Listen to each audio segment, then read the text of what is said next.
All right, welcome back, everybody. Let's find out what movies we must see. Joining me now, Matt Atchity, editor-in-chief, RottenTomatoes.com. Matt, I went to see Lincoln. Should I have?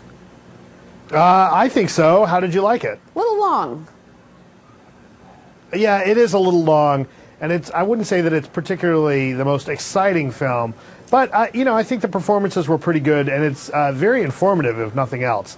I thought that Daniel Day-Lewis is probably going to get a nomination for Best Actor, but yeah, I agree with you. It does run a little long and a little slow at times. Awfully talky. He was phenomenal. So was Sally Field. All the actors did a great job, no doubt about it. But you know what I also saw in that Best Actor category is The Sessions. Oh, yeah, I agree with you. I think that we're going to see, not only that, we'll probably see a Best Actress or Best Supporting Actress nomination for Helen Hunt for that film as well. Yeah, I was that's surprised. A fantastic they movie. Put her in the Supporting Actress category in the nominations. My goodness, if she didn't have a lead role, I'm so surprised. But tell me, yeah, we may, that... Go ahead. That may change when we get to the Oscar race.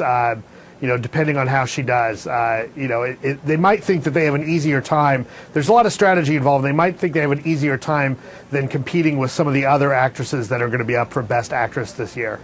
Tell me what else you're enjoying at the moment and what you want to see this weekend. I've seen Killing Them Softly, which is the biggest release this weekend, the new Brad Pitt movie. And I like that a lot. It's got a really great cast. James Gandolfini, Ray Liotta, Richard Jenkins, and a relative newcomer, a guy by the name of Scoot McNairy, plays one of a pair of two-bit hoods that knock over a mob-run poker game. And so, of course, mobsters get brought in to kind of clean everything up and hunt these guys down. I like this a lot. It is kind of a nasty, ugly little film. I mean that in a good way, but it's brutal. It doesn't quite gel together, I think, the way it should. But most of the critics like it. It's in the high 70s on our tomato meter. We're calling it certified fresh. So, if you want to...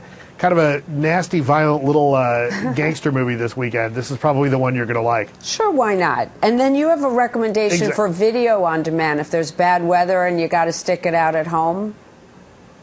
Yeah, there's a movie out, Universal Soldier, Day of Reckoning, which reunites Jean-Claude Van Damme and Dolph Lundgren. Believe it or not, this is the 7th movie in this franchise. They seem to be relatively inexpensive to make, and they do really well overseas. This movie has gone straight out to direct-to-video. I mean, it's in theaters if you can find it, but it's also on video on demand. And, the score is about in the high 50s on our site, which is rotten, but if you put that in perspective, it's actually a better score than any of these movies have gotten before in this franchise. The action's pretty great. It really is Jean-Claude Van Damme and Dolph Lundgren really just beating the heck out of a bunch of people, which is really kind of what you're expecting to see here. And on that level, it delivers. So if you want to see them, kind of see a crazy old-style, 80s-style action movie, you might really like this. No, it sounds like we'll take it. Action, adventure, delivery, tomatoes. Wow. What are your other top tomato picks? Well, there's a lot of movies that are out right now that I definitely recommend catching in theaters while you still can. Life of Pi is beautiful to see on the big screen. It really is a spectacle in the best sense of the classic use of that word. That's doing very well with critics. It's in the 80s on the tomato meter. I would also recommend Argo, the Ben Affleck film about the trouble in Iran. That's, a few weeks old, but it is definitely still in theaters, and I think that that's a really good one. And another one I would recommend is Rise of the Guardians, an animated film. I think hardly anyone went and saw that last weekend, and I was disappointed. I really, really enjoyed that movie. Now, it's not for very young kids, but I think that the 3rd, 4th grade set will do fine in this, and I thought it was a really fun holiday movie. Can't wait. It's a great weekend for the movies, or to watch Fox News Channel, which is where I'll be as well. Great to see you, Matt. Thank you very much. There's the website. You could check out all the other recommendations, the hits, the misses. We got it all for you.